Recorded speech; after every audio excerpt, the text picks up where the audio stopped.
Do'zax. Alloh saqlasin bizni u joydan. Do'zax juda ham yomon joy. Uning bir necha oti bor: jahannam, jahim, saqar, nor va hokazo. Do'zax hozir ham bor. Uni qiyomat kuni har bitta odam o'z ko'zi bilan ko'radi. Yaramas odamlar qiyomat kuni qorong'u, zulmat, dahshat va azob ichida xor bo'lib qolib ketadilar. Ular bizga rahm qilinglar deb yalinib hammadan yordam so'raydilar. Ularga hech kim yordam bermaydi. Endi holimiz nima bo'ladi deb qo'rqib yig'lab turgan paytlarida hamma yoqni to's-to'polon, qiy-chuv va qo'rqinchli ovozlar bosib ketadi. Odamlar qarasalar jahannamni olib kelinayotgan bo'ladi. Bu haqda payg'ambarimiz bunday deganlar: qiyomat kuni do'zaxni olib kelishadi. Uning 70 mingta jilovi bo'ladi. Har bitta jilovidan 70 mingtadan farishta ushlab, sudrab uni olib keladi. Do'zax juda ham ulkan bo'lib, u 7 qavatdan iborat. Uning 7 ta darvozasi bor. Aytishlaricha do'zax 7 qavat yerning ostidadir. Eng yomon joyi uning eng pastki qavati bo'ladi. U yerga munofiqlar tushadi. Jahannam shunaqa chuqurki, agar katta bir toshni tashlansa, u jahannamning tagiga 70 yil deganda yetib boradi. Qiyomat kuni jahannam rosa ham achchiqlangan holda bo'ladi. U o'zining ichiga yomon odamlar tushishini biladi. Shuning uchun ularni yutib yondirishga, azoblashga shaylanib, g'azablanib keladi. Do'zaxdagi olovning qattiq yonayotgandan undan qarsillagan, taraqlagan, gumburlagan ovozlar chiqib turadi. Keyin gunohkorlarni do'zaxga tashlash boshlanadi. Farishtalar yomon odamlarning nomini aytib, falonchi o'g'li falonchi qani deb bitta chaqiradilar. Kofir, munofiq va fosiqlarni tutib, ularning qo'llarini gardanlariga, oyoqlarini boshlariga qilib bog'laydilar. Bo'yinlariga zanjirlar soladilar. So'ng temirlar bilan urib, jahannamga sudrab boradilar va olovga uloqtiradilar. Zolim kimsaga: sen dunyoda o'zingni hammadan zo'r, aqlli, eng kuchli sanab yurar eding. Mana endi azobingni tort deb aytadilar. Do'zaxga tushgan odamlarning ustlarida ham olov, ostlarida ham olov, o'ngu so'l tomonlarida ham faqat olov. Bo'yinlarida lahcha cho'g'ga aylangan og'ir zanjirlar. Ularning ovqatlari ham, ichimliklari ham olov bo'ladi. Do'zax olovi bilan bu dunyoning olovi orasida qanday farq bor?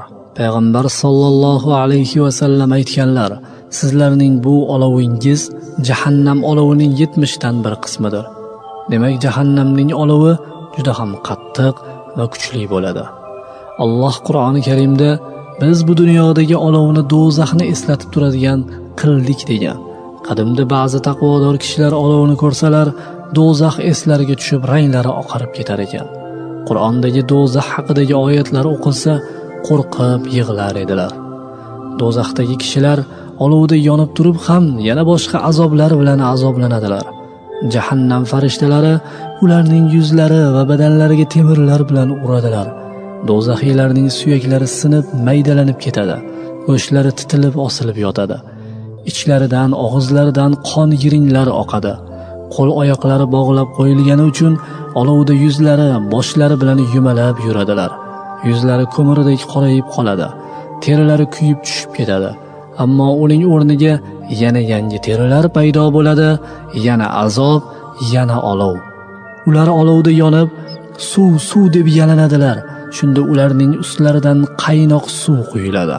Og'izlaridan ham qaynoq suv quyiladi. Ular bu dunyoda aybsiz odamlarni qiynagan, o'ldirgan, har xil gunohlarni qilgan, Allohdan qo'rqmagan berahm kishilar bo'lishgani uchun shunday azoblanishadi. Do'zaxning ostidan yuqoriga qarab o'sib chiqqan kattakon tosh bo'ladi. Farishtalar kofir odamning yuzini ana shu toshga ishqab, pastdan yuqoriga sudrab chiqishadi. Keyin uni temirlar bilan urib, pastga qulatib yuborishadi.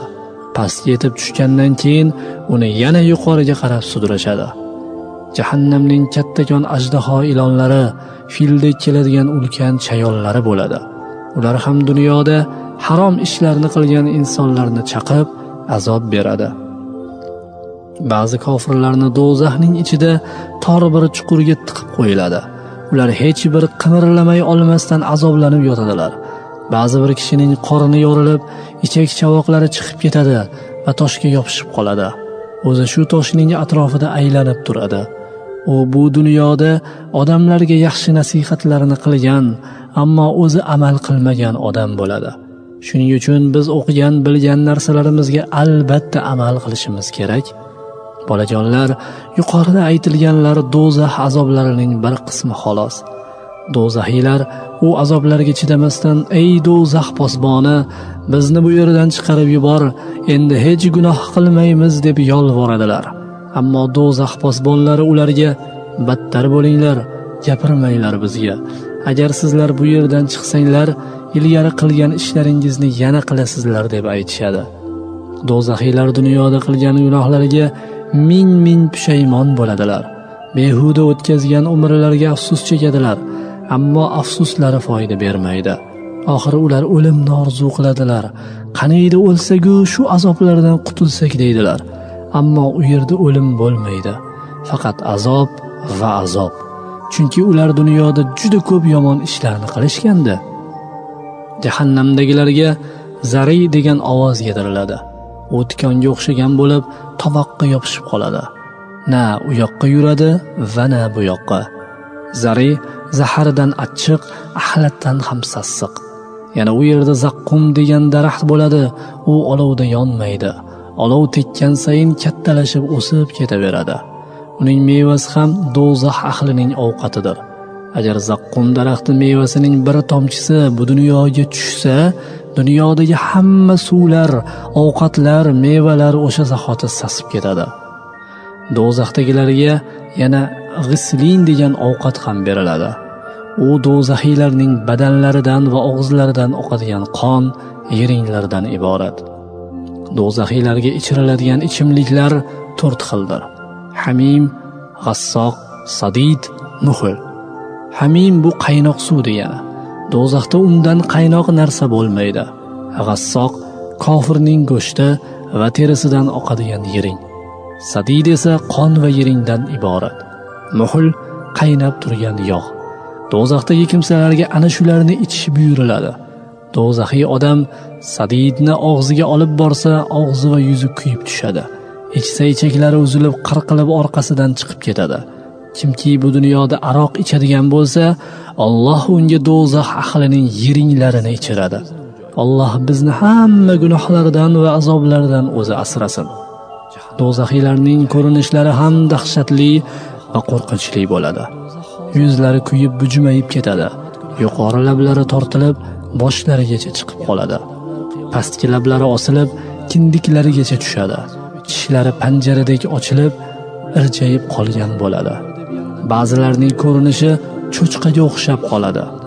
Agar bitta do'zaxiy odamni bu dunyoga keltirib qo'yilsa, odamlar uni ko'rib qo'rqib ketib va sassig'iga chidolmay o'lib qolardilar. Bolajonlar, do'zaxga qanday odamlar tushadi eshitganmisizlar? Do'zaxga tushadiganlar mana bulardir. Birinchisi, Alloh va rasuliga iymon keltirmagan kofirlar.